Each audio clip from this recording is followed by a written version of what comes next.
Target is dealing with another consumer issue this holiday season as some of its gift cards were not fully activated when they were bought. And this comes, of course, as the retail giant continues its investigation into the second largest credit card hacking in history. 40 million customer accounts were victimized. News 3's Adam Schrager joins us with some advice consumer advocates are sharing tonight, Adam. You know, a lot of people over the Christmas holiday were probably talking about the topic of this Target data breach, talked about it, Christmas tables around the country this past week. It certainly was at my family's. However, there is a common misperception that while the investigation continues, our part as consumers is complete. It's a belief consumer advocates say could keep us at risk going forward. 40 million credit and debit card accounts were stolen from Target in the period from right before Black Friday through the middle of December.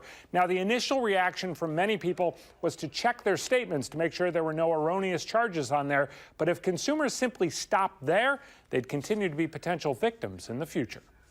We're still learning the extent of that data breach.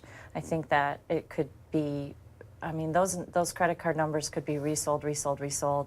If you know, the only sure way to know that you're protected is, and you don't need the card right now, cancel it and get a new one.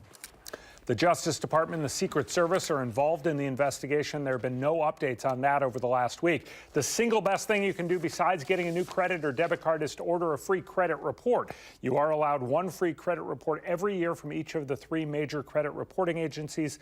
It's the best way to see what's going on in your name and to catch problems before they become too big.